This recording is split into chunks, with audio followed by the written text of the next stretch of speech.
आज एक नई चीज इस मृत्यु के और क्रूश के विषय प्रभु क्या कहना चाहते हैं उस पर हम लोग चिंतन करेंगे. ഇന്ന് കുറച്ച് സമയം ദൈവവചനത്തിനകത്തുനിന്ന് കർത്താവിന്റെ മരണം, പുനരുത്ഥാനം അതിനോടുള്ള വിഷയത്തിൽ ചിന്തിക്കണമെന്ന് ആഗ്രഹിക്കുന്നു. इफिसियों की किताब और उसका 4वां अध्याय और उसके 4 पद से हम पढ़ेंगे. എഫേസ്യ ലേഖനം 4-ാം അധ്യായം അതിന്റെ 4-ാം വാക്യം മുതൽ ചില കാര്യങ്ങൾ നമുക്ക് एक ही देह है और एक ही आत्मा, जैसा तुम जो बुलाए गए थे अपने बुलाए जाने की एक आशा है, और एक ही प्रभु है, एक ही विश्वास है, एक ही बपतिस्मा है, और सबका एक ही परमेश्वर जो सबके ऊपर और सबके मध्य में है. നിങ്ങളെ വിളിച്ചപ്പോൾ ഏക പ്രത്യാശയ്ക്കായി നിങ്ങളെ വിളിച്ചതുപോലെ ശരീരമൊന്ന്, ആത്മാവൊന്ന്, കർത്താവ് ഒരുവൻ, വിശ്വാസമൊന്ന്, സ്നാനമൊന്ന്, എല്ലാവർക്കും മീതെയുള്ളവനും എല്ലാവരിലും കൂടി വ്യാപരിക്കുന്നവനും എല്ലാവരിലും ഇരിക്കുന്നവനുമായി എല്ലാവർക്കും ദൈവവും പിതാവുമായവൻ ഒരുവൻ. 7वें पद में बाइबल कहती है, पर हम में से हर एक को मसीह के दान के परिमाण के अनुसार अनुग्रह मिला है. എന്നാൽ നമ്മിൽ ഓരോരുത്തന് ക്രിസ്തുവിന്റെ ദാനത്തിന് അളവിന് ഒത്തവണ്ണം കൃപ ലഭിച്ചിരിക്കുന്നു. परिमाण, पैमाना, नपुआ, स्केल. ഓരോരുത്തന് ക്രിസ്തുവിന്റെ ദാനത്തിന്റെ അളവിന് ഒത്തവണ്ണം. 2 प्रकार का अनुग्रह है. 2 വിധത്തിലുള്ള അനുഗ്രഹങ്ങൾ. एक अनुग्रह, उसके लिए किसी पैमाने की जरूरत नहीं है. ഒരു അനുഗ്രഹം എന്ന് പറഞ്ഞാൽ അതിനകത്ത് അളവുകോലുകളൊന്നും വേണ്ട. परंतु एक और अनुग्रह है जिसको परिमाण के अनुसार, पैमाने के अनुसार गिफ्ट के रूप में दिया जाता है. എന്നാൽ വേറെ ഒരു അനുഗ്രഹമുണ്ട്.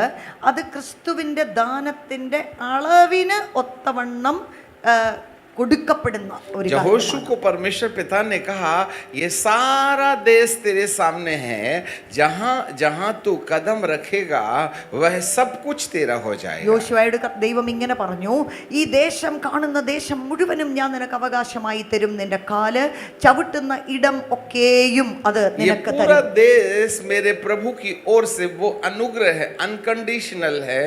मैंने तुझे ये सारा बिना शर्त के दे रखा है, पर दूसरी ओर ये है कि तू इस खुले देश में कितनी जगह में तू पैर रख सकता है, वो तेरा हो जाएगा. ഈ ദേശം മുഴുവൻ, നീ കാണുന്ന ഈ ദേശം മുഴുവൻ നിനക്ക് വാഗ്ദത്തമായി നൽകിയിരിക്കുന്നു. അതിനകത്ത് വേറെ ഒരു കണ്ടീഷൻസും വെച്ചിട്ടില്ല. എന്നാൽ മറ്റൊരു സ്ഥലത്ത് പറയുന്നു, നിന്റെ കാൽ ചവിട്ടുന്ന ഇടം അത് ഞാൻ നിനക്ക് തരും. Unconditional grace and the conditional grace. ഒരു സ്ഥലം വ്യവസ്ഥ ഇല്ലാത്ത ദൈവത്തിന്റെ കൃപയും മറ്റൊരു സ്ഥലത്ത് വ്യവസ്ഥയോട് കൂടെ ലഭിക്കുന്ന അനുഗ്രഹത്തെ കുറിച്ചും यहाँ पर प्रभु दान तो बोल रहा है, परंतु उसका एक पैमाना है, एक प्रमाण है, स्केल है. ഇവിടെയും ദാനമാണെന്ന് പറയുന്നുണ്ട്, പക്ഷേ അത് അളവിന് ഒത്തവണ്ണമുള്ള കൃപ എന്ന് എടുത്തു പറഞ്ഞിരിക്കുന്നു. और फिर उस पैमाने के अनुसार वो अनुग्रह हमें देता है. എന്നാൽ ആ അളവിന് ഒത്തവണ്ണമുള്ള കൃപ ലഭിക്കും എന്നാണ് പറയുന്നത്. पुराने नियम में हम देखते हैं कि कोई माइनर प्रॉफिट है और कोई मेजर प्रॉफिट. പഴയ നിയമത്തിൽ നമ്മൾ കാണുന്നു, അതിനകത്ത് പ്രവാചകന്മാരിൽ തന്നെ ചെറിയ പ്രവാചകന്മാരും പ്രമുഖരായ പ്രവാചകന്മാരും 2 തരത്തിലുള്ളവർ. पिता ने कभी किसी को माइनर और मेजर होने का स्केल अपने हाथ में नहीं रखा. ഇനി ഇപ്പോൾ ദൈവം തീരുമാനിച്ചിട്ട് ചിലര് മൈനറായി പോയി, ചിലര് മേജറായി പോയി എന്നൊരു കാര്യമില്ല എന്നാണ് ഞാൻ മനസ്സിലാക്കുന്നത്. वो माइनर इसलिए है क्योंकि उसने माइनर स्केल के हिसाब से प्रॉमिस लैंड में अपना अधिकार जमाया है. कोई मेजर इसलिए है क्योंकि वह अपने समर्पण से उस स्केल के हिसाब से वहां तक परमेश्वर को समझ पाया, इसलिए वो मेजर हो गया. माइनर होना, मेजर होना वो हमारे अधिकार की क्षेत्र है. उसके लिए तो पूरा देश उसके हमारे लिए खुला पड़ा हुआ है. ഞാൻ ഇങ്ങനെയാണ് മനസ്സിലാക്കുന്നത്, ദൈവത്തിന്റെ കൃപയും കൃപാവരങ്ങളും ക്രിസ്തു നിമിത്തം പൂർണ്ണമായി നമുക്ക് വേണ്ടി ഏൽപ്പിച്ച് തന്നിരിക്കുമ്പോൾ തന്നെ ഈ മൈനർ ആകുന്നതും മേജർ ആകുന്നതും അവരുടെ വിളിക്ക് ഒത്തവണ്ണവും അതിനനുസരിച്ച് എത്രമാത്രം വിശ്വസിച്ച് എത്രമാത്രം അതിലേക്ക് പ്രവേശിക്കുവാനും എത്രമാത്രം കൈവശമാക്കുവാനും അവർക്ക് കഴിഞ്ഞു എന്നുള്ളതിന്റെ അളവനുസരിച്ചും കൂടിയാണ്. मसीह का जो दान है वो फ्री गिफ्ट है.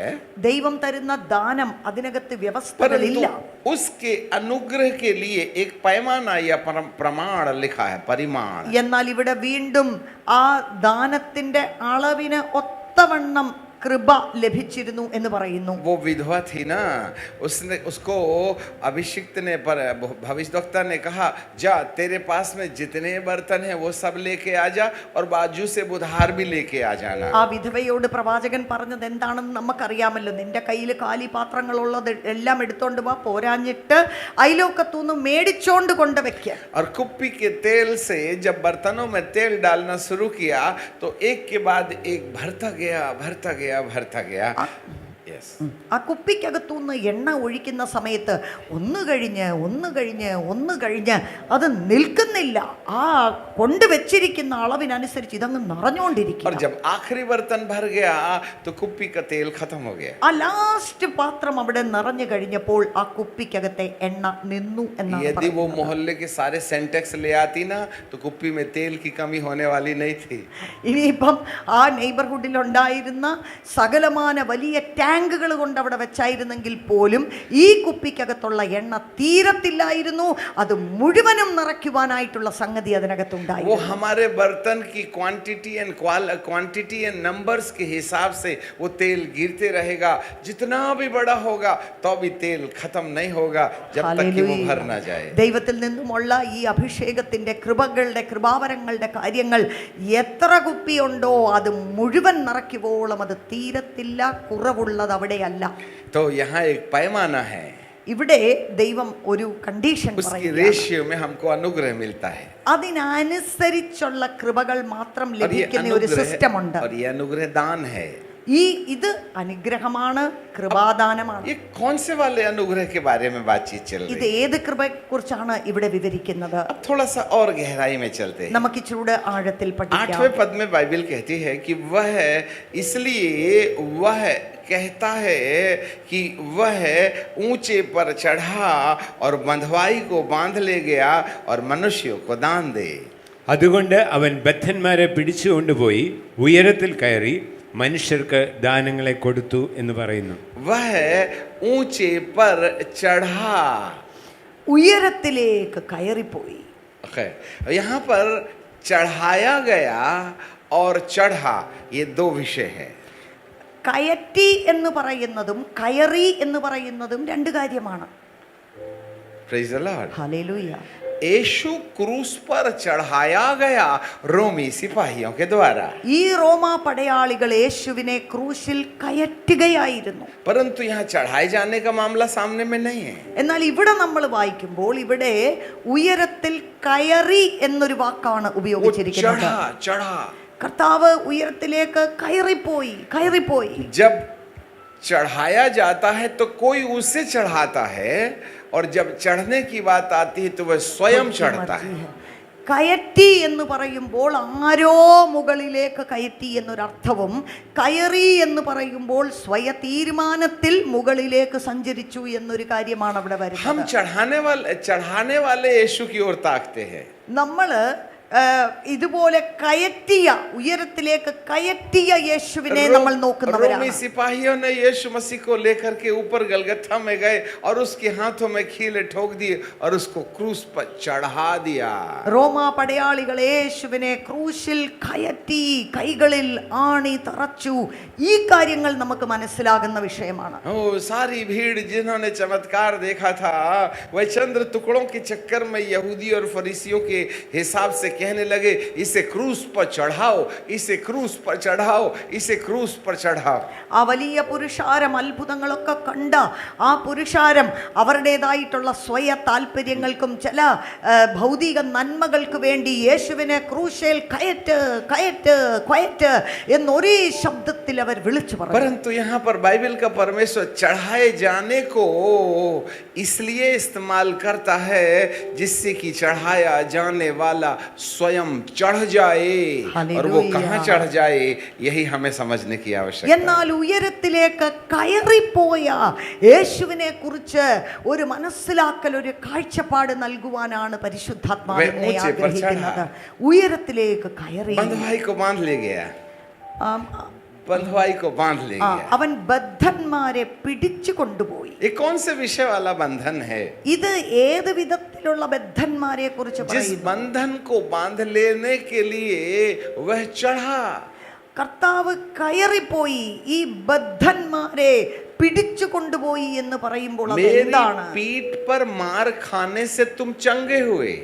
എനിക്ക് കർത്താവ് അടിയേറ്റത് കൊണ്ട് നിങ്ങൾക്ക് സൗഖ്യം मेरे ലഭിച്ചു. हाथ में कीले ठोके जाने के लिए मैंने तुम्हारे अपराधों को क्षमा किया। എന്റെ കയ്യിൽ ആണി അടിച്ചത് നിമിത്തം നിന്റെ പാപത്തിന്റെ ക്ഷമ നിനക്ക് मेरे ലഭിച്ചു. पैरों पर कीले ठोके जाने से मैंने तुम्हारी चाल चलन के लिए कीमत अदा कर दी। എന്റെ കാലിൽ ആണി അടിച്ചത് നിമിത്തം നിങ്ങളുടേതായിട്ടുള്ള വഴികളിൽ കാണിച്ച കുഴപ്പത്തിനെല്ലാം പകരമായി ഞാൻ അതിന് इससे വില നൽകി. हमको संसार में भौतिक संसार में बंधुआई से भौतिक वस्तुओं पर छुटकारा मिलता है। ഇത് ഈ പറയുന്ന ഇത്തരത്തിലുള്ള കാര്യങ്ങൾ ഈ ലോകപ്രകാരം നമുക്ക് കിട്ടേണ്ടിയ അനുഗ്രഹങ്ങളെല്ലാം യേശുവിൻ്റെ കഷ്ടങ്ങൾ സഹിച്ച മുഖാന്തരം നമുക്ക് കിട്ടുന്നു.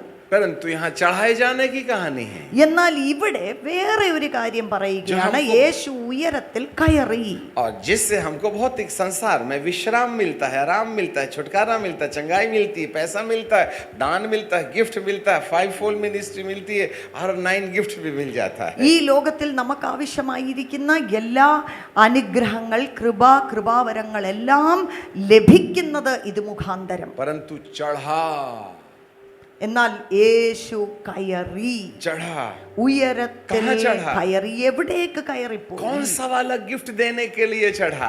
ഏത് തരത്തിലുള്ള കൃപ നൽകുവാനാണ്?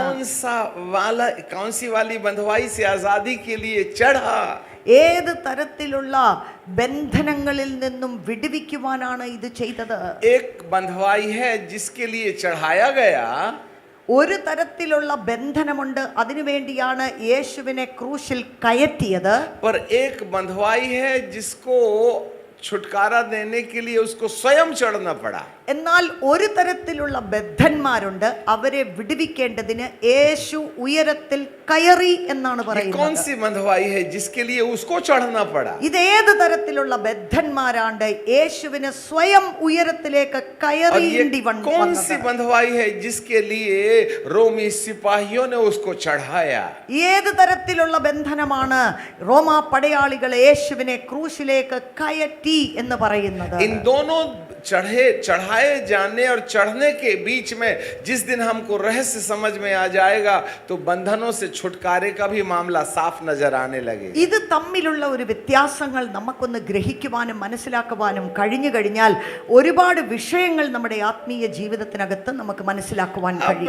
9th वर्ष में ब्रैकेट के अंदर लिखा है, उसके चढ़ने से और क्या पाया जाता है कि केवल यह कि वह पृथ्वी की निचली जगहों में भी उतारा नहीं, उतरा भी था। കയറി എന്നതിനാൽ അവൻ ഭൂമിയുടെ അധോഭാഗങ്ങളിലേക്ക് ഇറങ്ങി എന്ന് വരുന്നില്ലയോ? Yes. उतरा, उसको यीशु के चेलों ने कब्रिस्तान में नीचे ले जाके उतारा डेड बॉडी को। കർത്താവ് മരിച്ച ക്രൂശിൽ മരിച്ച ശേഷം അടക്കുവാനായിട്ട് കൊണ്ടുപോയപ്പോൾ ശരീരം അവിടേക്ക് ഇറക്കി വെച്ചു എന്നാണ് वो खुद പറയുന്നത്. जाकर के ग्रेवयार्ड में नीचे नहीं चला गया, കർത്താവ് തന്നെ അവിടെ പോയി ഇറങ്ങി എന്നൊരു ഉപയോഗമല്ല അവിടെ. परंतु वो उतरा। എന്നാൽ കർത്താവ് അവിടെ ഇറങ്ങി എന്നാണ് दो പറയുന്നത്. प्रकार की घटनाएं घट रही हैं शुक्रवार के दिन। ഈ വെള്ളിയാഴ്ച ദിവസം രണ്ട് കാര്യങ്ങളാണ് एक സംഭവിക്കുന്നത്. दृश्य संसार में कुछ हो रहा है ഒന്ന്, നമ്മൾ കാണുന്ന മണ്ഡലത്തിൽ ചിലത് और एक നടക്കുന്നു. अदृश्य संसार में बहुत कुछ हो रहा है। എന്നാൽ അദൃശ്യമായ മണ്ഡലത്തിൽ പല കാര്യങ്ങളും നടക്കുന്നു. यीशु जब लाजर की कब्र के पास में गए, वे उसको जिंदा करना चाहते थे യേശു ലാസറിന്റെ അടുക്കൽ പോയപ്പോൾ തന്നെ ജീവിപ്പിക്കുവാൻ പദ്ധതിയിട്ടു. और उन्होंने कहा, पुनरुत्थान और जीवन मैं हूँ। ഞാനാണ് പുനരുത്ഥാനവും ജീവനും എന്ന് പറഞ്ഞു. Hallelujah, hallelujah. यीशु पुनरुत्थान है, യേശു ഉയർത്തെഴുന്നേൽപ്പാണ്. इसलिए उसने जाकर के मुर्दे को जिंदा नहीं किया। അതുകൊണ്ട് തന്നെ മരിച്ചു കിടന്ന ആളെ പോയി ഉയർപ്പിച്ചില്ല. जिंदा करना होता तो दुआ करता है आओ या और कुछ तो कहता, परंतु उसने कहा, लाजर बाहर आ जा। എന്നാൽ യേശു ഇങ്ങനെയാണ് പറയുന്നത്, ലാസറേ നീ പുറത്തു വാ. उसको दुआ नहीं करनी पड़ी, അവിടെ പ്രാർത്ഥിക്കേണ്ടി വന്നില്ല. वो खुद पुनरुत्थान है പുനരുത്ഥാനമാണ് और യേശു. उसने जिंदा किया है। ഉയർപ്പിച്ച ഏൽപ്പിച്ചതാണ്. हाँ। ഹല്ലേലൂയ. अब यहाँ पर प्रभु यीशु मसीह जो पुनरुत्थान है उसको 6 घंटे नहीं 6 साल भी क्रूस पर लटके रहने देते ना तो वो मरने वाला नहीं था, क्योंकि वो खुद ही पुनरुत्थान है. 6 മണിക്കൂറല്ല 6 വർഷം ക്രൂശിൽ തൂങ്ങിക്കിടക്കേണ്ടി വന്നാലും അതുകൊണ്ട് യേശുവിന്റെ ജീവൻ അവസാനിക്കുന്നില്ല. കാരണം ഞാൻ തന്നെ പുനരുത്ഥാനവും ജീവനുമെന്ന് യേശു തന്നെ കുറിച്ച് തന്നെ और പറഞ്ഞു. उसको मालूम था कि बलिदान किए हुए मेमने की हड्डी टूटना नहीं चाहिए.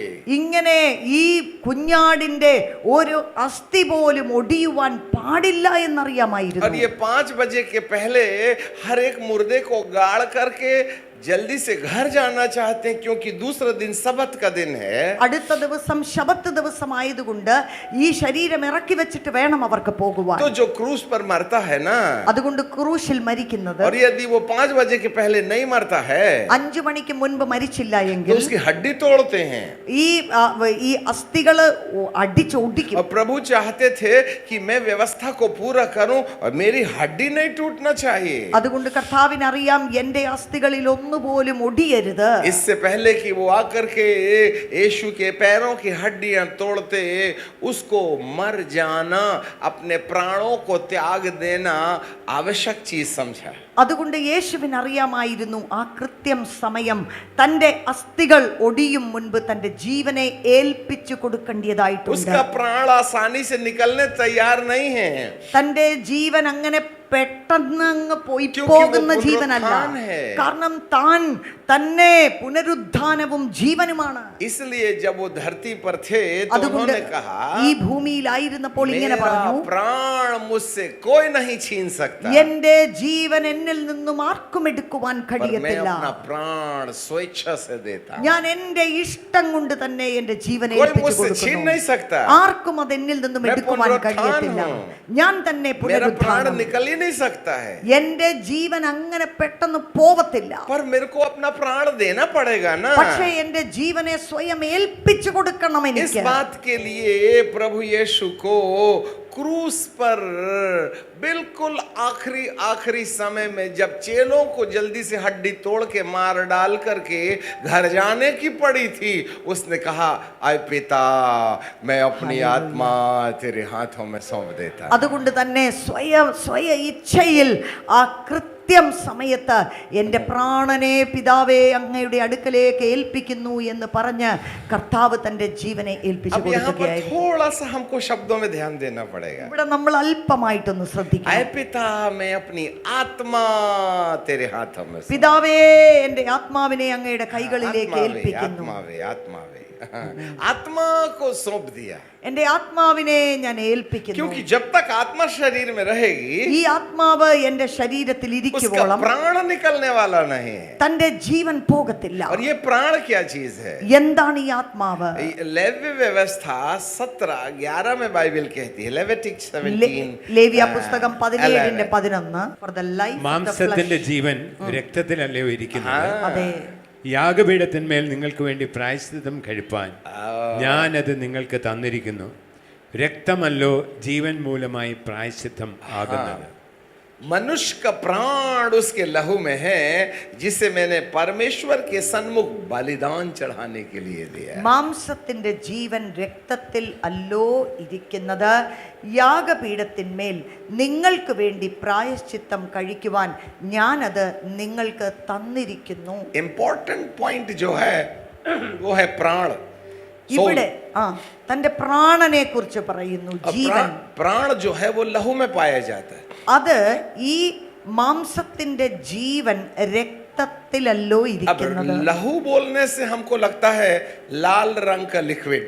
നമ്മള് ഈ രക്തം എന്ന് പറയുമ്പോൾ ചുവന്ന നിറത്തിൽ ഉള്ള നമ്മുടെ ആ ബ്ലഡ്, അങ്ങനെയാണ് നമ്മളത് परंतु മനസ്സിലാക്കുന്നത്. बाइबल के अनुसार, परमेश्वर के वचन के अनुसार, उसके डिवाइन प्लान के अनुसार, उस लाल रंग के जो लिक्विड है उसके साथ नहीं, वरन उसके अंदर जो स्वभाव पाया जाता है, जो ईश्वरीय स्वभाव पाया जाता है, उस स्वभाव से इस बात का संबंध है. എന്നാൽ വചനത്തിന്റെ പൂർണ്ണ സത്യം നമ്മൾ ഗ്രഹിക്കുമ്പോൾ രക്തം രക്തമെന്ന് പറയുമ്പോൾ അത് ആ ഒരു ബ്ലഡ് ലിക്വിഡ് എന്ന് മാത്രമല്ല, ആ വ്യക്തിയിൽ ഉണ്ടായിരിക്കുന്ന സ്വഭാവം, ദൈവീക സ്വഭാവം, അതിനെയും കൂടെ കണക്കിലെടുത്തോണ്ടാണ് അങ്ങനെ പറയുന്നത്. क्योंकि हमारे स्वभाव को नष्ट करने के लिए मसीह के स्वभाव की ही हम आवश्यकता होती है.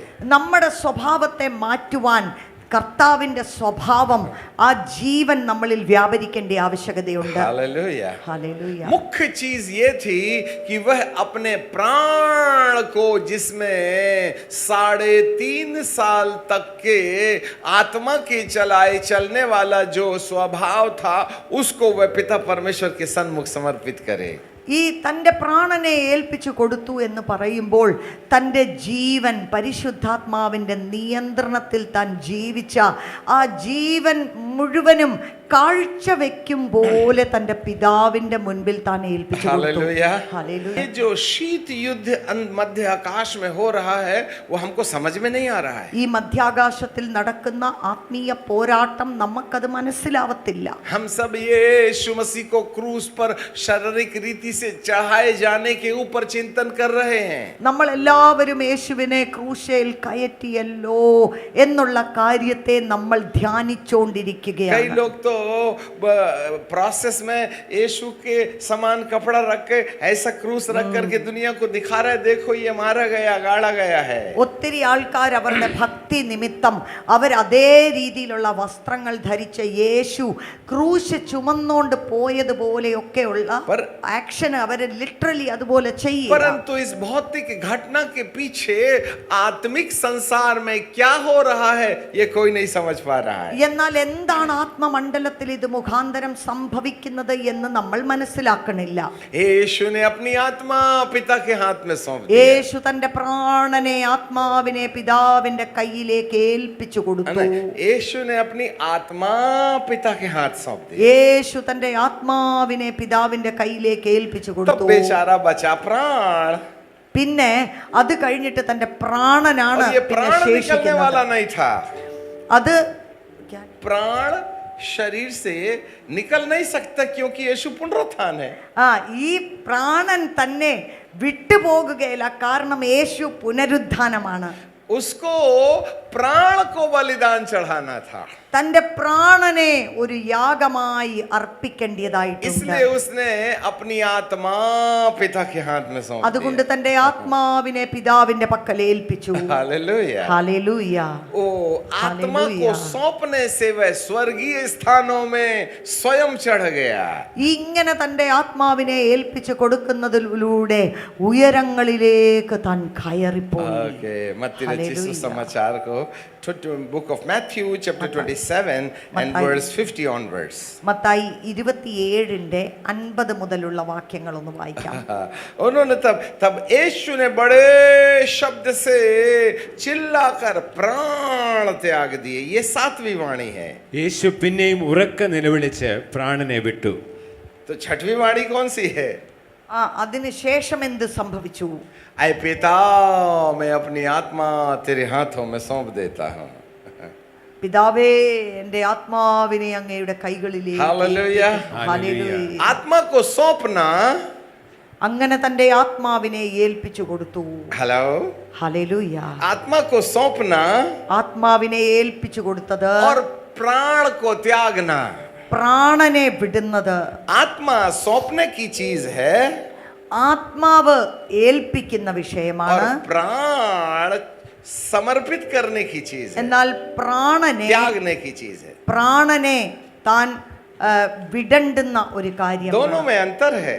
ഇത് രണ്ടിലും ഒരു और इन दोनों വ്യത്യാസമുണ്ട്. के बीच में एक दूसरे को अलग तो नहीं किया जा सकता है, परंतु फिर भी ये एक अलग अलग प्रकार की घटनाओं के रूप में पहचाना जाता है. ഇതിനെ രണ്ടിനെയും വേർതിരിച്ച് മനസ്സിലാക്കാൻ ഇച്ചിരി ബുദ്ധിമുട്ടുള്ള കാര്യമാണ്. പ്രത്യേകിച്ച് മലയാളത്തിൽ അതിന്റെ വാക്കുകൾ ഉപയോഗിച്ചിരിക്കുന്നത് അങ്ങനെയാണ്. yes, बिल्कुल. എന്നാലും ഈ വിഷയത്തെ നമ്മൾ ഗ്രഹിക്കുമ്പോൾ രണ്ട് ആത്മീയ ഘടനകളാണ് കാര്യങ്ങളാണ് അവിടെ സംഭവിച്ചത് എന്ന് തിരിച്ചറിയുവാൻ നമുക്ക് കഴിയും. हालेलुया। ഹല്ലേലൂയ. आत्मा निकलेगी नहीं तो प्राण त्यागा नहीं जा सकता है।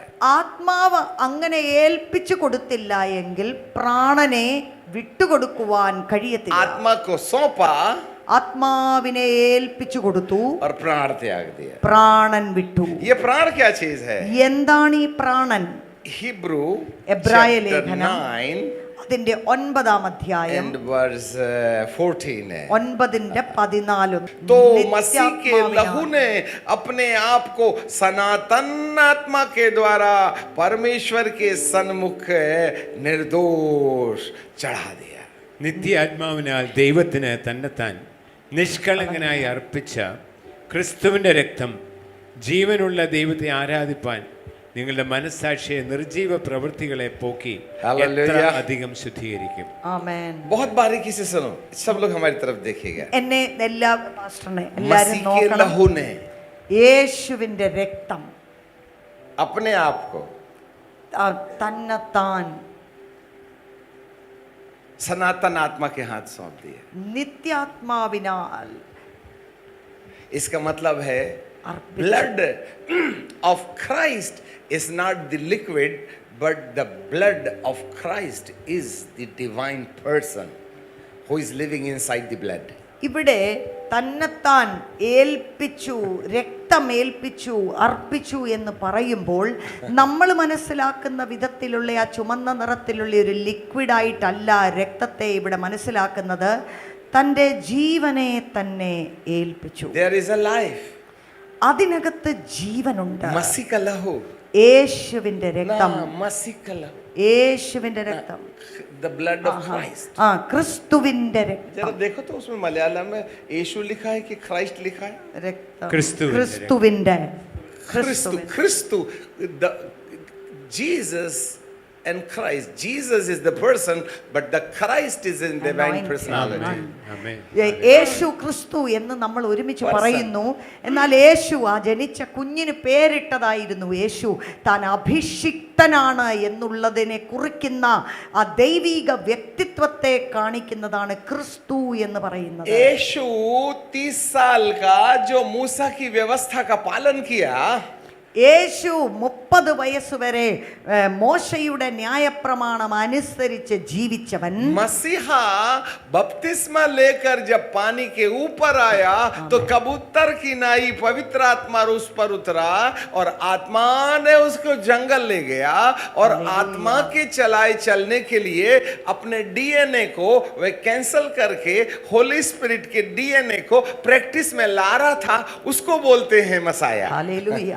എന്നാൽ ആ 30 വയസ്സുവരെ മാതാപിതാക്കളെ അനുസരിച്ച് മോശയുടെ ന്യായപ്രമാണം അനുസരിച്ച് ജീവിച്ച യേശു അതിനുശേഷം ശുശ്രൂഷകൾക്ക് വേണ്ടി ദൈവഹിതത്തിന് വേണ്ടി പൂർണ്ണമായി ഏൽപ്പിച്ചു കൊടുത്ത് താൻ അവിടെ സ്നാനമേൽക്കുകയും പരിശുദ്ധാത്മാവ് പ്രാവെന്നതുപോലെ തൻ്റെ മേൽ വരികയും അഭിഷിക്തൻ ആത്മാവ് തന്നെ പരീക്ഷിക്കപ്പെടുവാൻ ആ മരുഭൂമിയിലേക്ക് കൊണ്ടുപോയി ആത്മാവിൻ്റെ ബലത്തിൽ അവിടെ നിന്ന് പുറത്തേക്ക് വന്ന അഭിഷിക്തനെ ക്രിസ്തു എന്ന് വിളിക്കുന്നു. पवित्र आत्मा पाया अभिषिक्त नहीं है, ഈ പരിശുദ്ധാത്മാവിനെ പ്രാപിച്ചത് കൊണ്ടുള്ള ഒരു അഭിഷിക്തൻ परंतु മാത്രമല്ല. पवित्र आत्मा को जो व्यक्ति अपने जीवन के अंदर प्रैक्टिस में ले आता है वो मसीहा है। എന്നാൽ ഈ പരിശുദ്ധാത്മാവ് നിമിത്തം ജീവിതത്തിന്റെ മരുഭൂമി കാര്യങ്ങളെ ജയിച്ച് ആത്മാവിന്റെ ബലത്തിൽ പുറത്തിറങ്ങിയവനെ അഭിഷിക്തൻ ക്രിസ്തു എന്ന് यीशु ने വിളിക്കുന്നു. पवित्र आत्मा पाया, യേശു പരിശുദ്ധാത്മാവിനെ പ്രാപിച്ചു. अभिषेक की पहली सीढ़ी है, അത് അഭിഷേകത്തിന്റെ ഒന്നാമത്തെ പടി पर മാത്രമാണ്. जब आत्मा ने उसको जंगल ले गया എന്നാൽ ആത്മാവ് തന്നെ മരുഭൂമിയിലേക്ക് നടത്തി. तब वह अपनी कल्पनाओं को डिनाई कर रहा है और होली स्पिरिट की आवाज को सुनने के लिए अपने आप को अवेलेबल कर रहा है। तब ये प्रोसेस उसने 40 डेज एंड नाइट में प्रैक्टिस करके जब वो नीचे उतरा तब वह पवित्र आत्मा की सामर्थ्य लेकर के उतरा। അതിനുശേഷം അവിടെ ഒരു വലിയ പ്രക്രിയ, ഒരു പ്രോസസ്സ് നമ്മൾ കാണുന്നുണ്ട്. 40 ദിവസം താൻ പരീക്ഷിക്കപ്പെടുകയാണ്. അവിടെ സ്വയ താല്പര്യങ്ങൾ നിമിത്തം പലതും ചെയ്യാനുള്ള സാധ്യതകളുണ്ട് എങ്കിലും അതിനോടെല്ലാം നോ പറഞ്ഞ് അതിനെ മാറ്റിവെച്ച് ദൈവത്തിൻ്റെ വചനത്തെ ഉയർത്തിപ്പിടിച്ച് പിശാചിനെ ജയിച്ച് ആത്മാവിൻ്റെ ബലത്തിൽ പുറത്തിറങ്ങിയവനെ അഭിഷിക്തൻ എന്ന് വിശേഷിപ്പിക്കുന്നു. ഹല്ലേലൂയ. आज बहुत से लोगों के अंदर अभिषेक, हालेलुया, प्रेज द लॉर्ड. ഇന്ന് ഒത്തിരി ആൾക്കാർ പരിശുദ്ധാത്മാവിനെ പ്രാപിച്ച് അന്യഭാഷകളിൽ പറഞ്ഞ് അവർ അഭിഷിക്തരാണ് എന്നൊരു വിധത്തിൽ കാണിക്കുന്നു. परंतु जैसे बाहर जाते शैतान बोलता आई लव यू. എന്നാൽ ഇവിടെ നിന്ന് അങ്ങോട്ട് പുറത്തിറങ്ങുന്ന ഉടനെ പിശാച് ഐ ലവ് യു പറയുന്നു. हालेलुया. वही रविवार के दिन जीत जाते हैं, शैतान को पैर से कुचलते, फिर वो सोमवार से लेकर शनिवार को अपन को पैर के नीचे कुचलता है. സൺഡേ നമ്മൾ ജയിച്ചവരായിട്ട് നിൽക്കുന്നു. മൺഡേ ടു സാറ്റർഡേ തൻ്റെ കാലിൻ്റെ അടിയിലിട്ട് നമ്മളെ ഇങ്ങനെ ചവിട്ടി മെതിച്ച് അങ്ങനെ ഒരു കളിയാണ് നടക്കുന്നത്. हम इतने जोर से हालेलुया करते हैं कि ये सारी छिलपियां और ये पर्दे नीचे गिरने लगते हैं. നമ്മുടെ ഹല്ലേലൂയയുടെ ശബ്ദം കേട്ട് ഈ കർട്ടൻ പോലും പൊളിഞ്ഞ് താഴെ വീഴുന്ന പോലുള്ള ശക്തിയാണ് വ്യാപരിക്കുന്നത്. शैतान कहता ठीक है तुम अंदर का पर्दा हिलाओ, तुम बाहर निकलो, बाद में मैं तुमको हिलाऊंगा. നീ അകത്ത് കിടക്കുന്ന ഈ കർട്ടനെയൊക്കെ നീ ഇളക്കിക്കോ, നീ പുറത്തിറങ്ങും, നിന്നെ ഇളക്കാനുള്ള സാധനം എൻ്റെ കയ്യിലുണ്ട്. सब अनॉइंटिंग के पीछे भाग रहे हैं. എല്ലാവരും അഭിഷേകത്തിന്റെ പുറകെ शक्ति अंडे अभिषेकम, शक्ति अंडे अभिषेकम.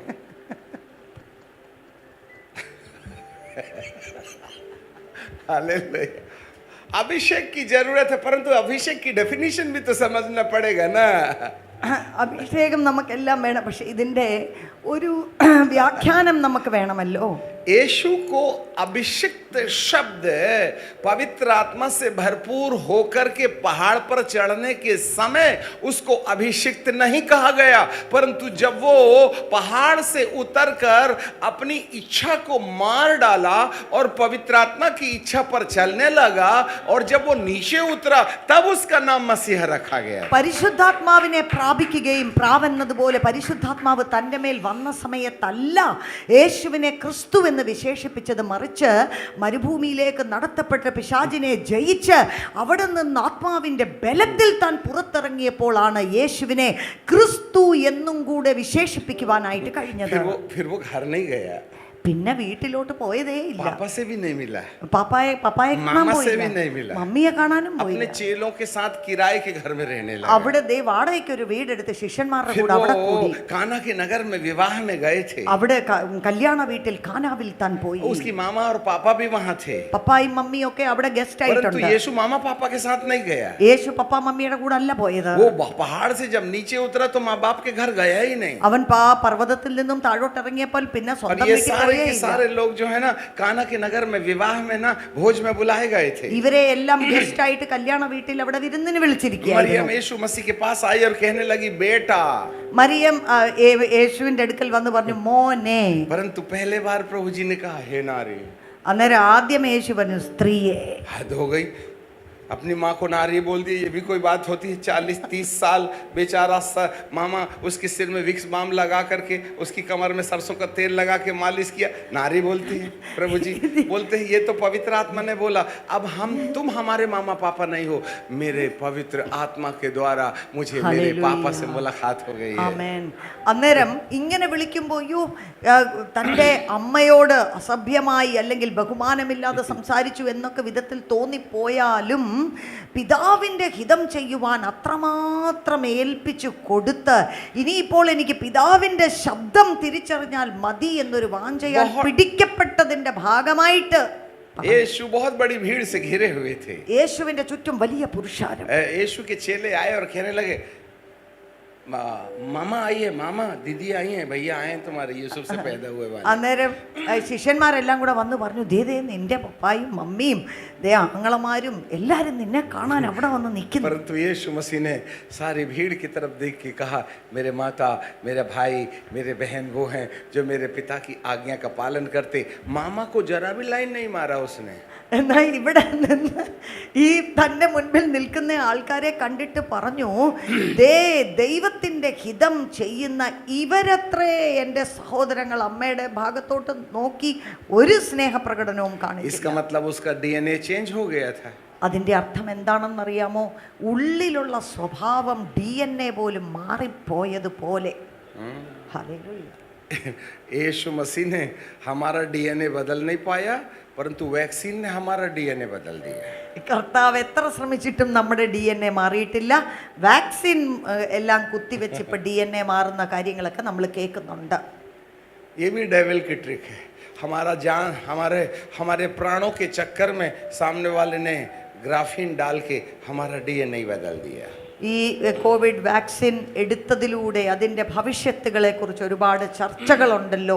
നമ്മളിൽ സ്ഥായിയായ വ്യത്യാസങ്ങളെ കൊണ്ടുവരുവാൻ അതിനകത്ത് കഴിവുണ്ട് എന്നുള്ള പഠനങ്ങൾ ഇപ്പോൾ പുറത്തു വരുന്നു. जरा देखिएगा, मसीह का लहू मतलब है जिसने पवित्र आत्मा के चलते हुए 3.5 साल तक ये दर्शन दिया. जिसने मुझे देखा उसने पिता को देखा, क्योंकि पिता मुझ में और मैं पिता में पाया जाता हूं. इस स्वभाव को ही प्रभु मसीहा के रूप में, एक व्यक्ति के रूप में पहचानते हैं. ഈ 3.5 വർഷക്കാലം താൻ നടന്നതും ജീവിച്ചതും ശിഷ്യന്മാർക്ക് കാണിച്ചു കൊടുത്തതും പഠിപ്പിച്ചതും തനിക്ക് പിതാവിനോടുണ്ടായിരിക്കുന്ന ബന്ധവും ആ പിതാവിൻ്റെ ഹിതം നിവർത്തിക്കണമെന്നുള്ള ആ കാര്യത്താൽ താൻ വല്ലാതെ പിടിക്കപ്പെട്ട ആ ജീവിത ശൈലിയാണ് പകർന്നു अब കൊടുത്തത്. जरा देखिएगा, ये यीशु का लहू है, ब्लड ऑफ जीसस. യേശുവിൻ്റെ രക്തം. इसका मतलब लाल रंग का लिक्विड नहीं है ये. ഇതിപ്പം നമ്മൾ രക്തം എന്ന് പറയുമ്പോൾ 3.5 साल तक 3.5 साल तक यीशु मसीहा बनकर के धरती पर जो भी काम किए, जो आचरण उसने जिया, वो एक व्यक्ति है. ഈ യേശു കർത്താവ് 3.5 വർഷം ശുശ്രൂഷയോടുള്ള ബന്ധത്തിലും അഭിഷിക്തനായിട്ടും പരിശുദ്ധാത്മാവിനാൽ നടത്തപ്പെട്ട് ചെയ്തത് തൻ്റെ ജീവിതമായി നമ്മൾക്ക് സങ്കല്പിക്കുവാൻ കഴിഞ്ഞാൽ ये जो मसीह का स्वभाव है वो चल के जा रहा है पवित्र आत्मा के पास में. അത് ഒരു യേശുവിൻ്റെ സ്വഭാവമായി മനസ്സിലാക്കുക. അത് നടന്ന് ഇങ്ങനെ പോകുകയാണ്. यहाँ पवित्र आत्मा खड़े. പരിശുദ്ധാത്മാവിൻ്റെ അടുക്കലേക്ക്. पवित्र आत्मा, പരിശുദ്ധാത്മാവ്, पवित्र आत्मा. പരിശുദ്ധാത്മാവേ. वो पिता के पास तो कोई नहीं जा सकता, പിതാവിൻ്റെ അടുക്കൽ പോകാൻ അങ്ങനെ പറ്റത്തില്ല. केवल आप जा सकते हो, क्योंकि वहां से आए हो इसलिए जा सकते हो. നിങ്ങൾക്ക് പോകാൻ കഴിയും. പിതാവിൻ്റെ കാര്യങ്ങളെ മനസ്സിലാക്കുന്നത് നിങ്ങളാണല്ലോ. मेरे स्वभाव को अपने हाथ में लो ना. എൻ്റെ സ്വഭാവത്തെ നിന്റെ കരങ്ങളിൽ എടുക്കുമോ? मसीह का स्वभाव, ये जो व्यक्ति है उसको लेकर के पिता के सन्मुख बलिदान करके चढ़ाओ. ഇത് എൻ്റെ ഈ ഒരു സ്വഭാവം അത് ഒരു യാഗമായി പിതാവിൻ്റെ സന്നിധിയിലേക്ക് तो കൊണ്ടുപോയി पवित्र आत्मा അർപ്പിക്കുമോ? एक महायाजक बन गया. അപ്പോൾ പരിശുദ്ധാത്മാവ് ഒരു മഹാപുരോഹിതനായി उसने മാറുന്നു. मसीह के लहू को लिया യേശുവിൻ്റെ രക്തത്തെ और എടുത്തു, सीधे पिता के पास गया നേരെ പിതാവിൻ്റെ അടുക്കലേക്ക് പോയി और पिता के सन्मुख चढ़ा दिया. പിതാവിൻ്റെ മുൻപിൽ യാഗമായി അർപ്പിച്ചു. ये मसीह का लहू कहता है, पिता പിതാവേ എന്ന് मैं अपने യേശുവിന്റെ आप में രക്തം नहीं आ പറയുന്നു. सकता था, എനിക്ക് തന്നെ വരാൻ मैं പറ്റത്തില്ലായിരുന്നു. मनुष्य का पुत्र था. ഞാൻ മനുഷ്യപുത്രനായിരുന്നു. मैंने 3.5 साल तक जो पवित्र जीवन जिया, എന്നാൽ 3.5 വർഷക്കാലം ഒരു जिसमें നിഷ്കളങ്കമായ शैतान ജീവിതം का ജീവിച്ചു. कोई भी अंश मेरे पास नहीं था. പിശാചിന്റെ ഒന്നും എന്നിൽ मैंने हर കണ്ടെത്തിയില്ലാത്ത बंधुआई നാളുകൾ. को अपने हाथ में लिया हूँ കർത്താവേ, ഞാൻ ഈ കാര്യങ്ങളെല്ലാം और അങ്ങയുടെ तेरे മുൻപിൽ पास आया കൊണ്ടുവരുന്നു. हूँ. ഇപ്പോൾ അങ്ങയുടെ മുൻപിൽ मेरे വരുന്നു. प्राण को स्वीकार कर. എന്റെ പ്രാണനെ ഏറ്റെടുക്കണമേ. तो पवित्र आत्मा ने मसीह को पिता परमेश्वर के सन्मुख चढ़ा दिया. അങ്ങനെ പരിശുദ്ധാത്മാവ് യേശു ക്രിസ്തുവിന്റെ ആ യാഗത്തെ പിതാവിന്റെ മുൻപിൽ അർപ്പിക്കുകയാണ്. यही है मसीह का परमेश्वर के पास चढ़ने का तरीका. ഇങ്ങനെയാണ് താൻ ഉയരത്തിലേക്ക് കയറിപ്പോയി എന്ന് പറയുമ്പോൾ അതിനെക്കുറിച്ച് നമ്മൾ മനസ്സിലാക്കേണ്ടത്. मसीह परमेश्वर के सन्मुख बलिदान होने वाले रास्ते का चुनाव करके वो ऊपर चढ़ा. അങ്ങനെയാണ് പിതാവിന്റെ വഴി തന്റെ ജീവിതത്തിൽ തെരഞ്ഞെടുത്ത് അഭിഷിക്തനായ ക്രിസ്തു പിതാവിന്റെ അടുക്കലേക്ക് ഉയരത്തിലേക്ക് കയറിപ്പോയി. सब लोग चढ़ाए जाने वाले यीशु को देख रहे हैं, എല്ലാവരും ഇതാ ക്രൂശിൽ കയറ്റിയ യേശുവിനെ परंतु നോക്കുന്നു. अनसीन वर्ल्ड के अंदर में 3.5 घंटे के अंदर 6 घंटे के अंदर में जो घटना घट रही है, यीशु मसीहा के रूप में पिता परमेश्वर के सन्मुख चढ़ रहे हैं। उसको कोई नहीं चढ़ा सकता, केवल पवित्र आत्मा चढ़ा सकता है। എന്നാൽ ലോകത്തിൽ ഇങ്ങനെ ക്രൂശേൽ യേശുവിനെ കയറ്റിയ കാഴ്ച എല്ലാവരും കണ്ടു. അതേ സമയം തന്നെ ആത്മമണ്ഡലത്തിൽ നടന്നതിനെ ആരും കണ്ടില്ല.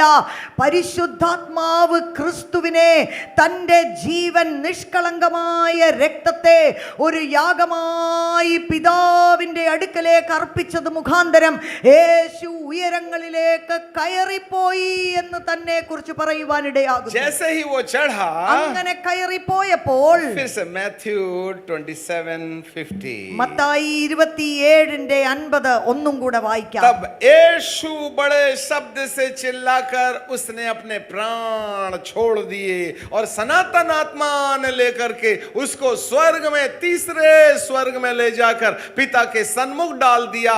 तब ऐसा करके आत्मा और प्राण पिता परमेश्वर के सन्मुख चढ़ गए। യേശു പിന്നെയും ഉറക്കെ നിലവിളിച്ച് പ്രാണനെ വിട്ടു. ओके 51, 51. देखो मंदिर का पर्दा ऊपर से नीचे तक फट गया। അപ്പോൾ മന്ദിരത്തിലെ തിരശീല മേൽ തൊട്ട് അടിയോളം രണ്ടായി पर्दा ചീന്തിപ്പോയി. फट गया।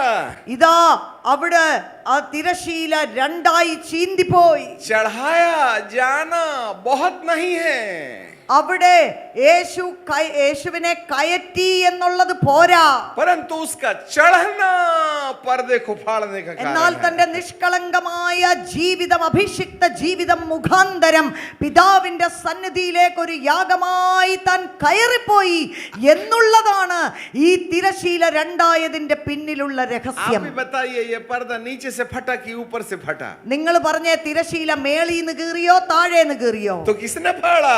ആരാണ് അതിനെ കീറിയത്? फाड़ने वाला कहाँ से है? അത് എവിടുന്ന്? അത് തുടക്കം ऊपर से। അത് മുകളിൽ वो നിന്നാണ്. कब फटा? അത് മേൽ തൊട്ടടിയോളം जब രണ്ടായി मसीह के ചീന്തി. लहू ने अपने आप को सनातन आत्मा के हाथ सौंप दिया, എന്നാൽ പരിശുദ്ധാത്മാവിന്റെ കരങ്ങളിലേക്ക് ക്രിസ്തു തന്റെ പ്രാണനെ വിട്ടപ്പോൾ, और तब ख्रिस्तु को लेकर के परिशुद्ध आत्मा पिता परमेश्वर के सन्मुख गए, ഈ ക്രിസ്തുവിനെ കൊണ്ട് പരിശുദ്ധാത്മാവ് ഒരു യാഗമായി അർപ്പിക്കുവാൻ മുകളിലേക്ക് പിതാവിന്റെ സന്നിധിയിലേക്ക് और കയറിപ്പോയപ്പോൾ, पिता परमेश्वर ने मसीह के स्वभाव को बलिदान के रूप में स्वीकार कर लिया। ആ സമയത്ത് തന്റെ നിഷ്കളങ്ക രക്തം ഒരു യാഗമായി പിതാവ് ഏറ്റെടുത്തപ്പോൾ, तब पर्दे के फाड़ने का काम ऊपर से समाप्त शुरू हो ആ गया। സമയത്താണ് മന്ദിരത്തിലെ തിരശീല മേൽ തൊട്ട് അടിയോളം രണ്ടായി Hallelujah. ചീന്തിപ്പോയത്. ഹല്ലേലൂയ, ये सब ഹല്ലേലൂയ. एक विजिबल प्रोफेसीज हैं। ഇതെല്ലാം നമുക്ക് കാണപ്പെടുന്ന വിധത്തിൽ पर्दा പ്രകടമായ പ്രവചനം. फट गया। അവിടെ തിരശീല രണ്ടായി अब जो ചീന്തിപ്പോയി. गैर यहूदी, गैर महायाजक याजक लोग नहीं हैं, वो जो अंदर नहीं जा सकते थे, उनके लिए प्रभु यीशु मसीह ने पिता तक पहुंचने के लिए आमेन। सारे पर्दों को फाड़ ഹല്ലേലൂയ. दिया। യഹൂദന്മാരല്ലാത്തവർ, മഹാപുരോഹിതന്മാർ അല്ലാത്തവർ, ഉള്ളിൽ പിതാവിന്റെ അടുക്കലേക്ക് കയറി പോകാൻ പറ്റാത്തവർക്ക് വേണ്ടി ഇതാ യേശു പുതിയതായിട്ട് ജീവനുള്ള ഒരു വഴി തുറന്നു കൊടുത്തു.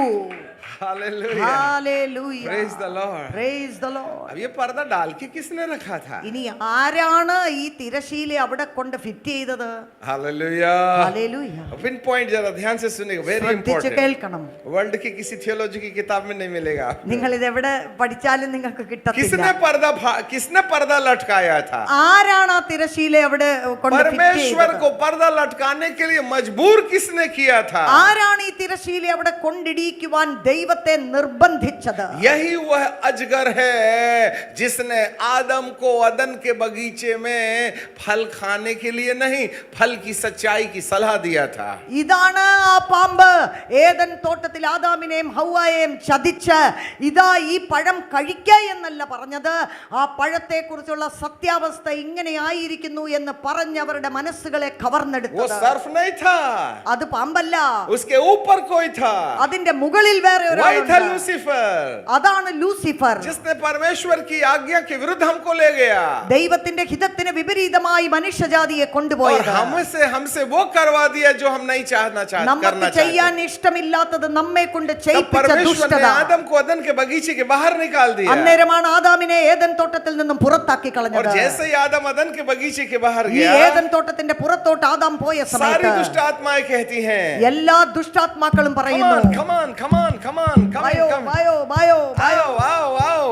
നിങ്ങൾ अब तक तुम्हारे माथे में पवित्र आत्मा का प्रकाश था, ഇതുവരെ നിങ്ങൾക്ക് പരിശുദ്ധാത്മാവിന്റെ പ്രകാശനം ഉണ്ടായിരുന്നു. अब हम तुम्हारे साथ रहेंगे। ഇനി ഇപ്പോൾ ഞങ്ങൾ നിനക്ക് കൂട്ടുതരാം. उस समय ये सारी दुष्ट आत्माएं ह्यूमन स्पिरिट के ऊपर में कब्जा कर ली। ആ സമയത്താണ് മനുഷ്യന്റെ ആത്മാവിന്റെ മേൽ ദുഷ്ടതയുടെ വ്യാപാരം ആരംഭിച്ചു തുടങ്ങിയത്. परमेश्वर कहते हैं ये अब अदन के बगीचे के अंदर रहने के लायक नहीं रहेगा। ദൈവം പറഞ്ഞു, ഇനി ഇപ്പോൾ ഇവർ ഏദൻ തോട്ടത്തിനകത്ത് നിന്നാ ശരിയാവത്തില്ല. उन दुष्ट आत्माओं को मनुष्य के जीवन से स्वतंत्र करने के लिए प्रभु यीशु चढ़ाए जाने वाले रास्ते से वह पिता के पास चढ़ गया।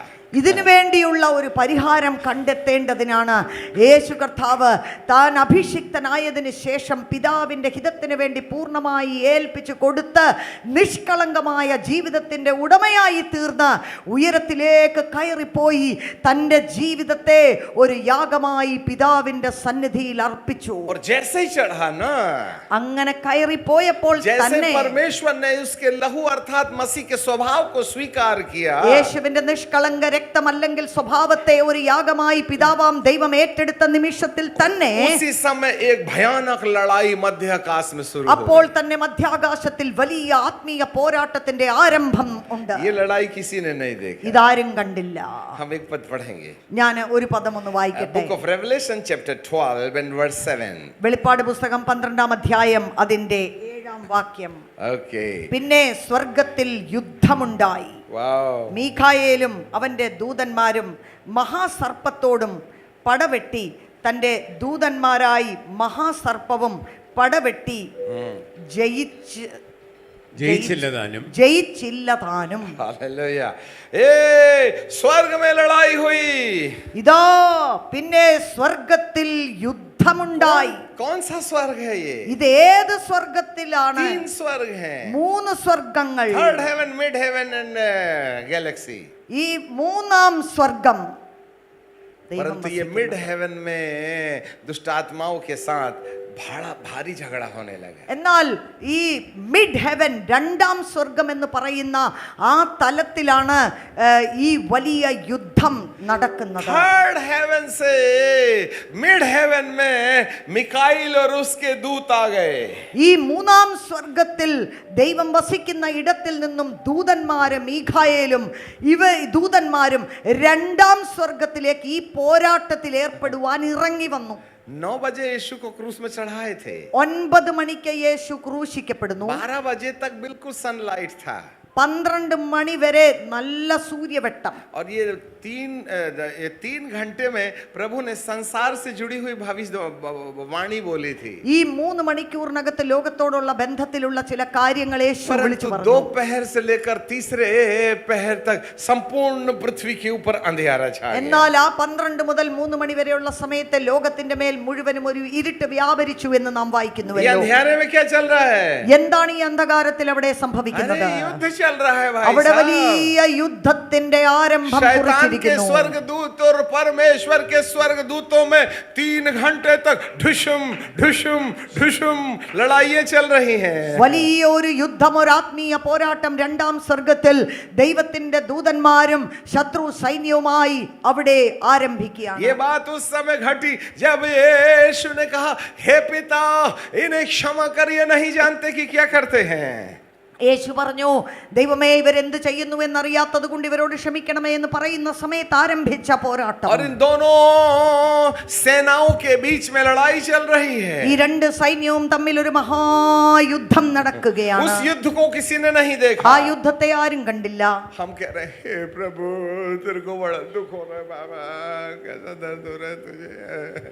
നമ്മള് എന്താണ് നമ്മുടെയൊക്കെ ജീവിതത്തിന്റെ ദുഃഖത്തിന്റെ പിന്നിലെന്ന് മനസ്സിലാക്കാതെ കർത്താവേ, प्रभु അയ്യോ, कहते വേദന വേദന എടുക്കുന്നു കർത്താവേ. मेरे लिए मत रो, अपने और अपने बच्चों के लिए रो। मैं तो उस आत्मिक लड़ाई की शुरुआत करने के लिए क्रूस पर जा रहा हूँ, हालेलुया। जिसके बिना तुम्हारे प्राणों की रक्षा होने वाली नहीं है। അന്നേരം കർത്താവ് പറയുന്നു, നിങ്ങൾ എന്നെ ചൊല്ലി കരയരുത്. ഞാൻ ഇന്ന് ക്രൂശിൽ കിടക്കുന്നത് ഒരു വലിയ ആത്മീയ പോരാട്ടത്തിന് ആരംഭം കുറിക്കുവാനാണ്. അവിടെ ഒരു ജയം എടുത്തില്ലെങ്കിൽ നിങ്ങളുടെയൊക്കെ ജീവിതം പ്രശ്നത്തിലാണ്. നിങ്ങളുടെ പാപത്തിൽ നിന്നും നിങ്ങളെ വീണ്ടെടുക്കുവാനായിട്ട് എനിക്ക് കഴിയത്തില്ല. यीशु के शरीर से एक बूंद टपका लहू, യേശുവിന്റെ ശരീരത്തിൽ നിന്നും ഒരു തുള്ളി രക്തം താഴേക്ക് വീഴുന്നു. पवित्र स्वर्गदूतों ने तुरंत झेल लिया। ഉടൻ തന്നെ സ്വർഗീയ ദൂതന്മാർ അതിനെ अब दो ഏറ്റെടുക്കുന്നു. प्रकार के खून हैं, രണ്ട് തരത്തിലുള്ള एक लाल रंग का खून है ഒന്ന് നമ്മൾ മനസ്സിലാക്കുന്ന जो ചുവന്ന നിറത്തിലുള്ള उसके രക്തം शरीर से बह रहा है, തന്റെ ശരീരത്തിൽ നിന്നും ഒഴുകുകയാണ്. परंतु उस हर ब्लड ऑफ क्राइस्ट के अंदर उसका एक नेचर है, जिसको वो स्वर्गदूत लोग ऐसा करके किसी बोल में इकट्ठा कर रहे हैं। എന്നാൽ ആ രക്തം വെറും ശാരീരികമായി മനസ്സിലാക്കരുത്. അതിനകത്ത് ക്രിസ്തുവിന്റെ അഭിഷിക്തന്റെ നിഷ്കളങ്ക സ്വഭാവം കൂടിയുണ്ട്. ദൂതന്മാർ അതിൽ ഒന്നുപോലും താഴെ വീഴാതെ തന്റെ കരങ്ങളിൽ അതിനെ ഏറ്റെടുക്കുകയാണ്. आखिरी में ये रोमी सिपाहियों ने उसकी पसली पर भाला मार के बूम करके छेद करके उसका पानी और लहू जो ब्लड क्लॉट हो गया था उसको जैसे ही बहाया ना, तो स्वर्गदूत ने तुरंत झेल लिया। അതിനുശേഷം ഈ റോമ പടയാളികൾ വന്ന് കർത്താവിന്റെ ഈ ഒരു വശത്ത് അവിടെ കുത്തി, അവിടെ നിന്ന് ഒരുപാട് രക്തവും വെള്ളവും അത് വന്നു എന്ന് പറയുന്നു. ആ സമയത്ത് ദൂതന്മാർ വീണ്ടും അതിനെ താഴെ വീഴാതെ ഏറ്റെടുത്തു. पूरे ब्लड ऑफ क्राइस्ट को यूनाइट करके एक व्यक्ति के रूप में बदल दिया। ഈ രക്തം, ചിന്തപ്പെട്ട രക്തം ഒന്നുപോലും താഴെ വീഴാതെ അതെല്ലാം ദൂതന്മാർ ഏറ്റെടുത്ത് ക്രിസ്തുവിന്റെ പ്രാണൻ, സ്വഭാവം, വ്യക്തിത്വം എന്നുള്ള നിലയിൽ അതിനെയെല്ലാം ഒന്നാക്കി അവര് ഇങ്ങനെ और പിടിച്ചോണ്ടിരിക്കുകയാണ്. उसने पवित्र आत्मा के हाथ में सौंप दिया। യേശു അത് ഒരു യാഗമായി പിതാവിന്റെ മുൻപിൽ അർപ്പിക്കേണ്ടതിന് പരിശുദ്ധാത്മാവിന്റെ അടുക്കലേക്ക് पिता പോയി. के सन्मुख परिशुद्धात्मा ने ये मसीहा नाम के 3.5 साल के स्वभाव को लेकर पिता के सन्मुख जैसे ही समर्पित किया, वैसे ही 3 घंटे का जो युद्ध जिब्राइल में मिकाइल और दुष्टता की सेना के बीच में था, वो समाप्त हुआ और अधलोक और मृत्युलोक की कुंजी लेकर के ये मिकाइल ने लेकर यीशु के हाथ में सौंप दिया। ഹല്ലേലൂയ.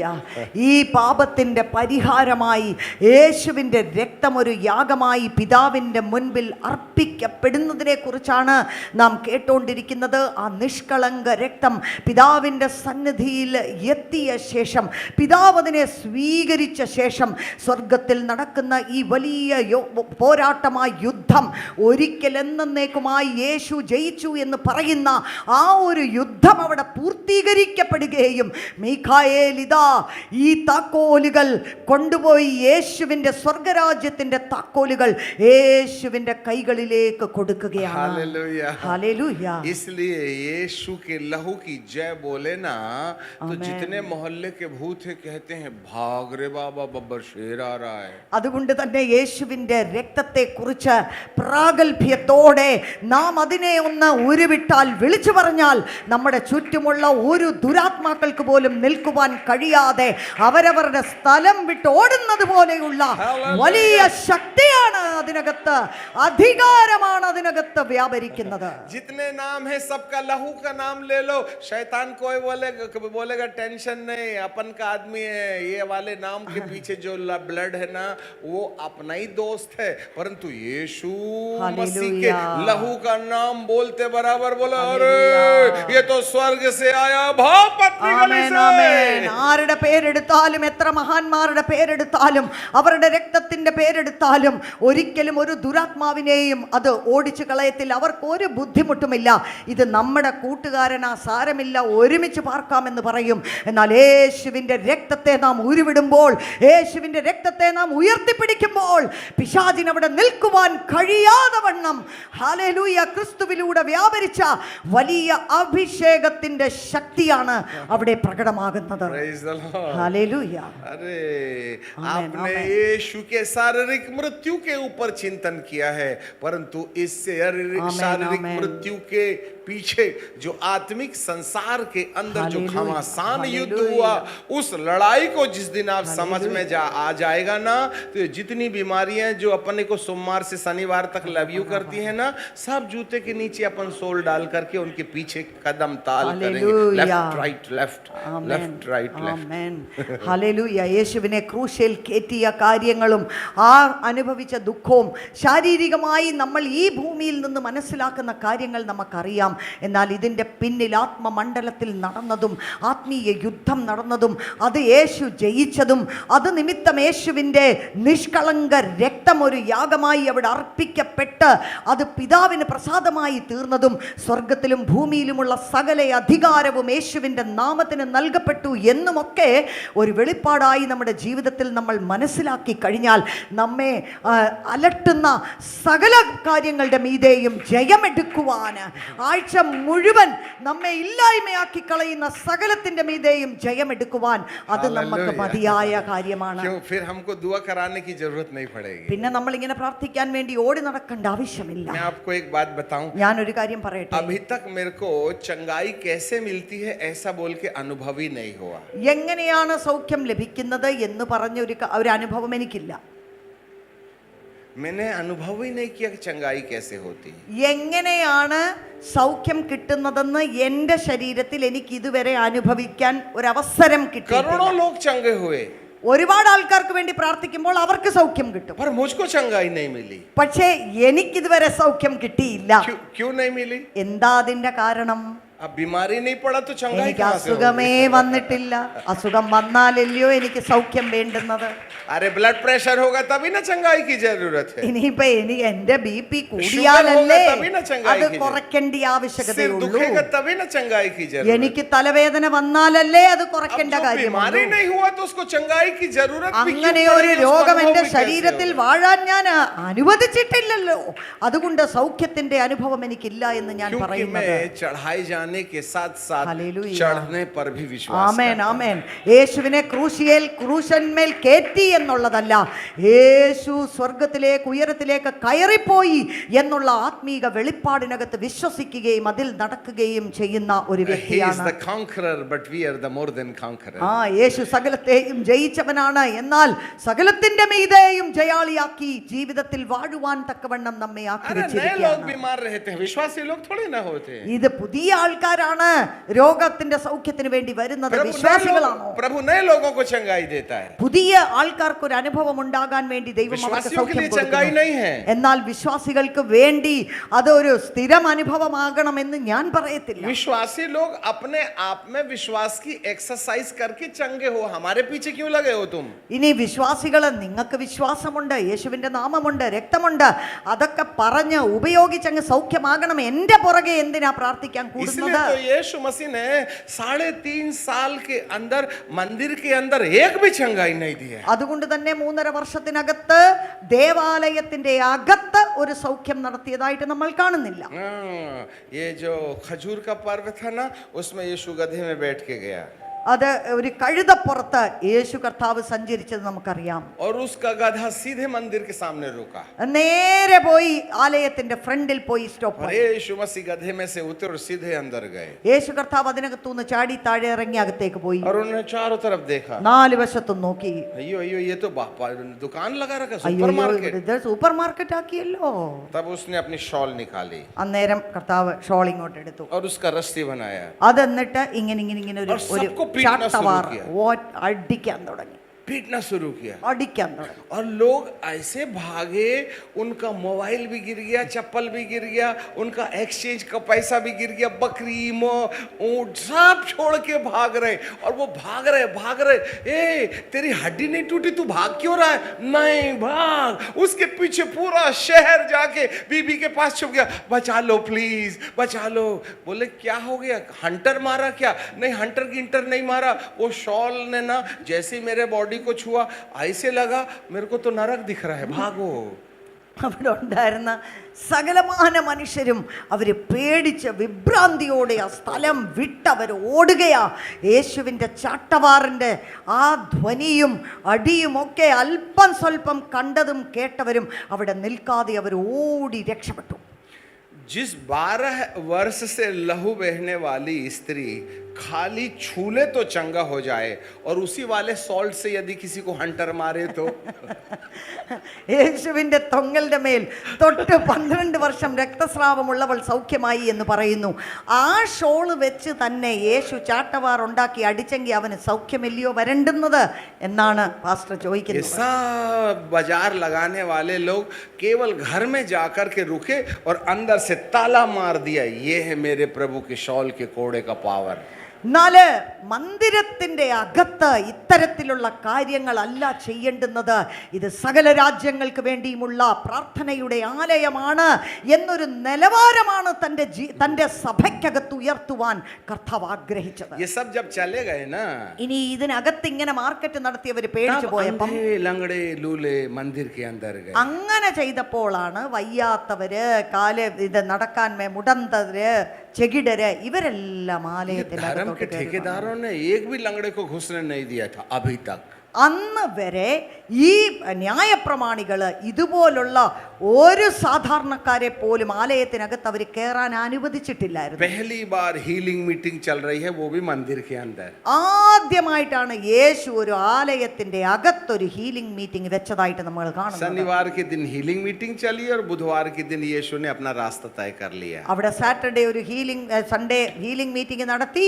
ബുധനാഴ്ചയായപ്പോൾ യേശു പോയി കഴിഞ്ഞു. यदि चर्च के अंदर में हीलिंग होगी तो दुनिया हमको ट्रांसफर कर देगी. ഈ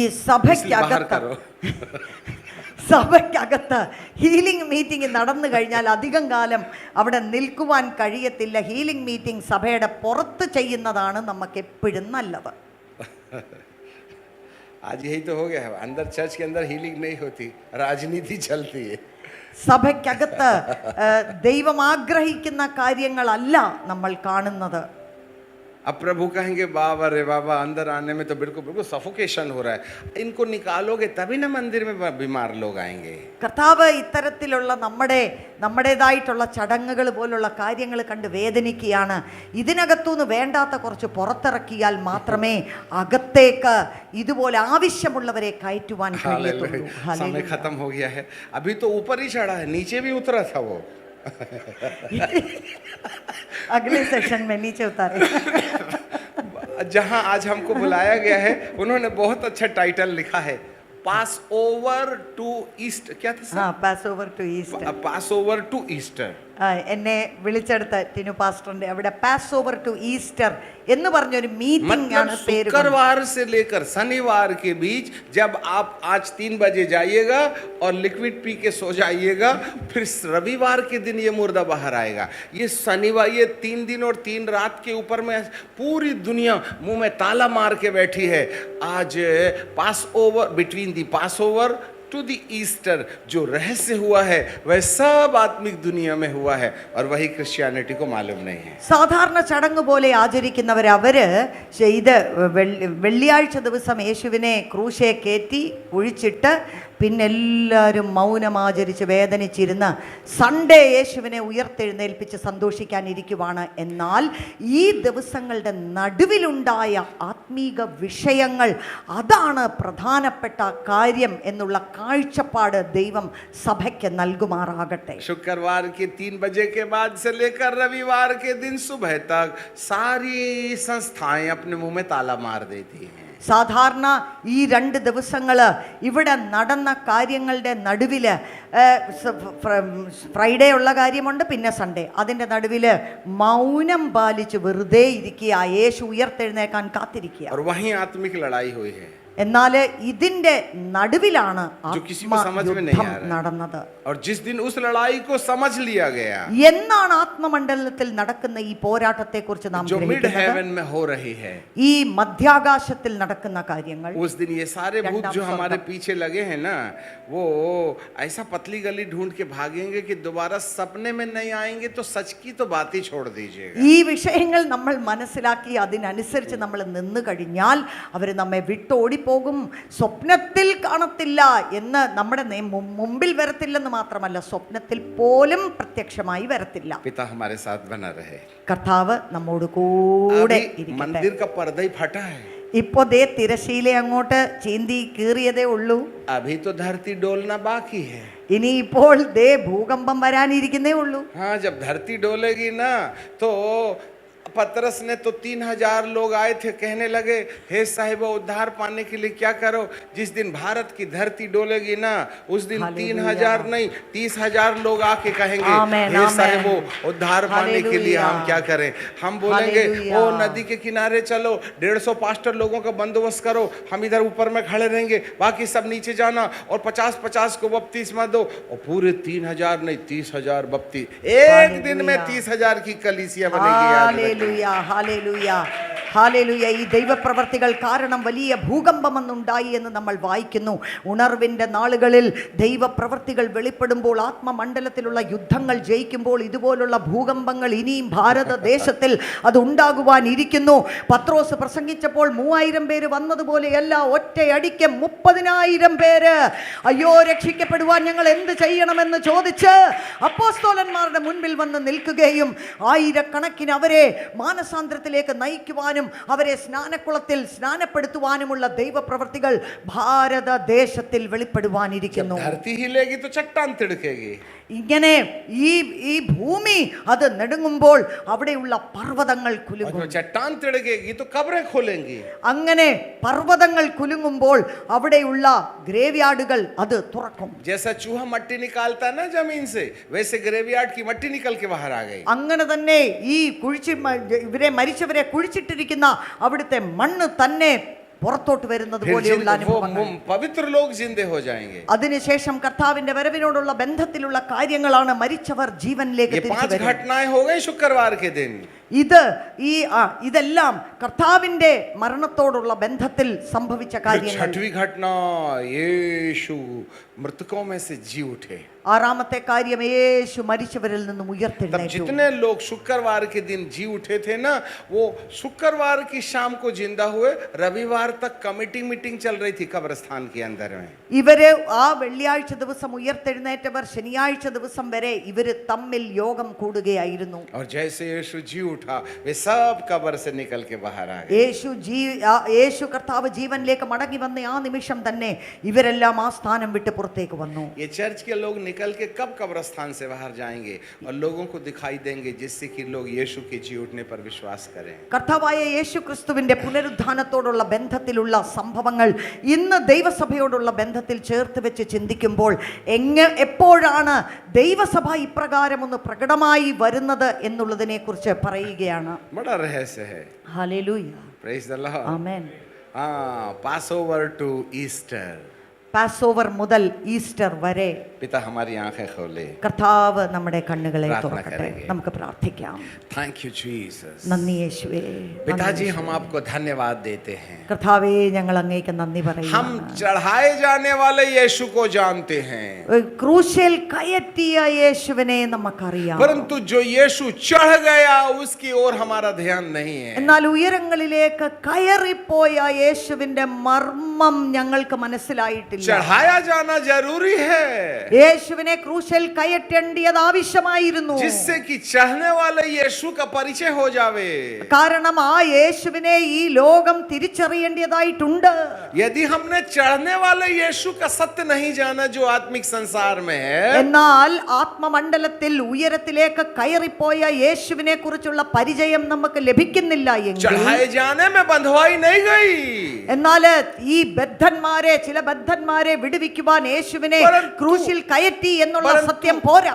परंतु जो चढ़ गया, എന്നാൽ യേശു ഉയരത്തിലേക്ക് കയറിപ്പോയത് നിമിത്തം उसने बंधवाई ले गया. ബദ്ധന്മാരെ വിടുവിച്ചു എന്ന് പറയുന്നത്. इस विषय में हमारी आंखें खोल ഈ दीजिए. വിഷയത്തോടുള്ള ബന്ധത്തിൽ ഞങ്ങളുടെ കണ്ണുകളെ അവിടുന്ന് തുറക്കണമേ നാഥ. आपको महिमा देते हैं. എല്ലാ മഹത്വവും അങ്ങേക്ക് തരികയാണ് യേശുവിന്റെ നാമത്തിൽ. യേശുവിന്റെ നാമത്തിൽ തന്നെ. Amen.